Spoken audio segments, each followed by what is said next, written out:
De vive voix, Wakitama conteste les résultats des urnes proclamés par l'Agence nationale de gestion des élections. Pour la plateforme qui a appelé au boycott du scrutin, le suffrage exprimé ne respecte pas la volonté du peuple et dit ne pas être surprise du résultat. Du côté de Wakitama, il n'y a pas de surprise.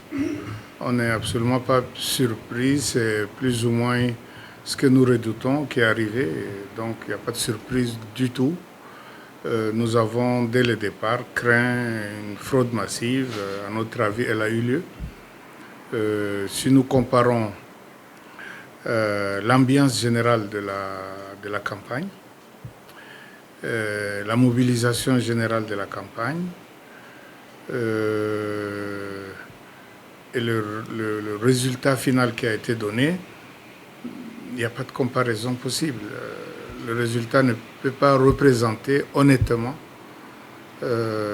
tout ce qui s'est mobilisé autour de la campagne.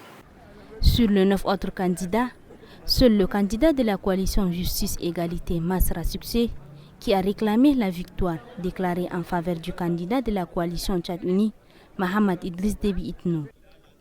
Le Conseil constitutionnel n'a pas encore confirmé définitivement les résultats. Il y a toujours la peur.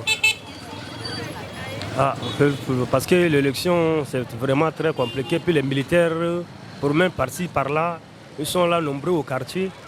Et ça a fait beaucoup de gens... Ça a fait trop de peur même dans le capital. Tout le monde est paniqué, on voit des mouvements, des armes, de gémis partout. Donc je peux dire que non, presque tout le monde est à la maison. Donc, mais ça, tout le monde a peur. Tout le monde a peur de la situation. Parce que les résultats, peut-être les pouvoirs à craindre, peut-être de l'autre, de fraude ou quoi, on ne sait pas. Mais tout le monde est paniqué, certains sont à la maison, c'est ça. Donc je vois que non, on n'a pas commencé les activités normalement, pas encore. Après la proclamation du résultat, les activités se sont recommencées, mais il n'y a pas de difficulté. Les enseignants sont là et même les étudiants sont là. Tout le monde fait son cours dans le calme, dans la tranquillité, et puis il n'y a pas de souci pour l'instant. Les activités sont freinées un peu dans les arrondissements de la ville de N'Djamena, dû au problème des inquiétudes de nos concitoyens, vis-à-vis quand on voit les forces de l'ordre qui sont en train de se déployer dans les camps, la population se met dans les désarrois. Mais certains ont la peur envers eux en disant que les moyens qui sont en train de sortir là, ça leur crée la peur.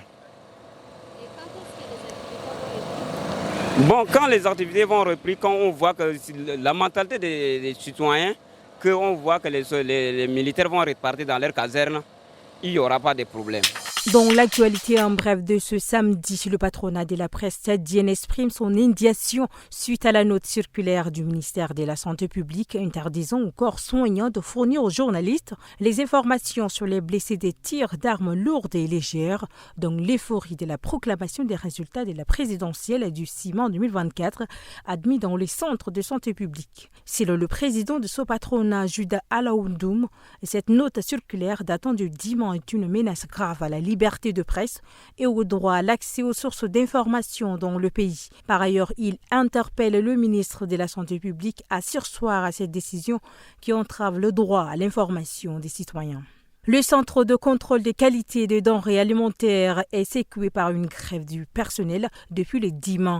Les membres de la cellule syndicale du SECOGDA dénoncent la désinvolture de la direction générale face à leurs revendications légitimes. Les grévistes exigent des mesures concrètes de la part de la direction générale, notamment l'avancement du personnel, la régulation des avancées du personnel et le rattrapage des arriérés des années 2023-2024 pour tous les agents concernés. Pour finir, l'humoriste Dion Germain Bureau Morgodé, alias Président Founi, représentera le Tchad à la 18e saison du Parlement du Rire. Cette édition se tiendra du 17 au 18 mai au Palais de la Culture d'Abidjan en Côte d'Ivoire. Président Fouini, qui a déjà été retenu dans cette émission à la 17e saison, va prester en 2024.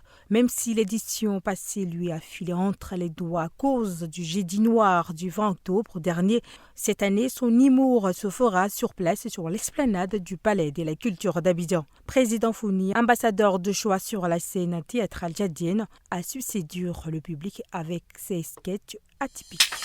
Cet atelier vise à réunir des experts, des chercheurs, des professionnels du patrimoine et des passionnés pour discuter des défis auxquels est confronté le patrimoine archéologique de la réserve naturelle de la Côte d'Ébène, RNCE, en termes de préservation et de protection contre les catastrophes naturelles et anthropiques.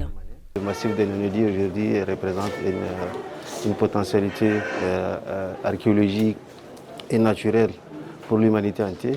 Et cette particularité de la journée patrimoine africaine de célébrer nos sites qui sont déjà inscrits sur la liste des patrimoines mondiaux de l'UNESCO, dont le massif de l'Enedi et ses potentialités, dont aujourd'hui c'est la réserve naturelle et culturelle de l'Enedi qui fait un travail exceptionnel à travers le département en charge du patrimoine archéologique. Situés aux confins septentrionaux et orientaux du Tchad, les massifs de l'Enedi recèlent un immense potentiel archéologique constitué des sites rupestres, des sites d'industrie lithique, des sites funéraires, des sites métallurgiques et des sites d'habitat. Une réserve gorgée de richesses archéologiques inscrite au patrimoine mondial de l'UNESCO depuis 2016.